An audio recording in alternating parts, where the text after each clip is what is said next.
My husband Kyle and I announced that we were finally pregnant. Everyone erupted with cheers, except for my sister Jacqueline, who smashed her wine glass against the marble counter. "How dare you!" she shrieked. "You know how long I've been trying for a baby. I deserve to be the first."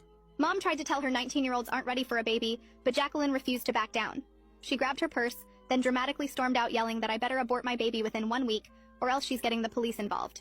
The next morning, she showed up at our door with printed pages from abortion clinics, shoving them into Kyle's chest while he was still in his boxers. "I made appointments for her at 3 different places," she announced to our entire cul-de-sac. "She just needs to pick one." When Kyle tore up the papers, she called the whole family demanding an emergency intervention. That Sunday, 23 relatives crammed into Mom's living room, while Jacqueline stood at the fireplace like she was delivering a TED Talk on why I was destroying her life by having a baby first. She actually had a PowerPoint. Our Uncle Jeffrey, who's a lawyer, finally told her there's no legal precedent for forcing someone to abort because you want to be pregnant first. She pointed at me with tears streaming down her face and said if I didn't terminate by Monday, she'd never speak to any of us again. But we called her bluff, and all 23 of us told her, "See you, Felicia."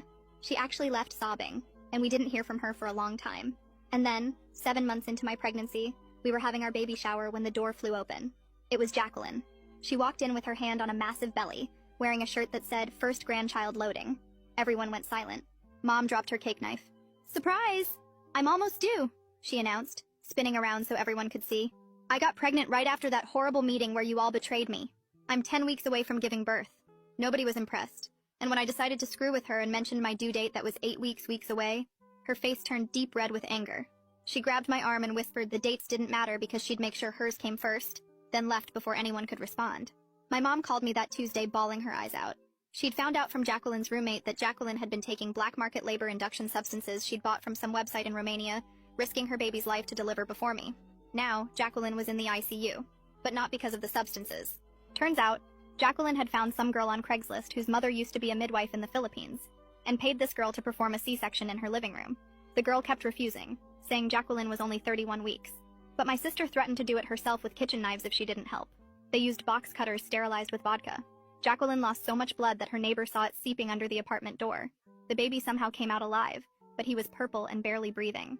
They both nearly died in the ambulance. The baby went straight to the NICU on a ventilator, and Jacqueline needed a full hysterectomy. She'd never have another child. When she came to, the first thing she did was call me from her hospital bed. "You did this," she gasped through the oxygen mask. "My baby is dying because you couldn't wait until me to have a child." The craziest part about all this is now that she was fighting for life, suddenly the family was split down the middle. One half thought she'd lost her mind, but the other actually thought I should have delayed announcing my pregnancy to spare her feelings. One aunt even said I should have just aborted.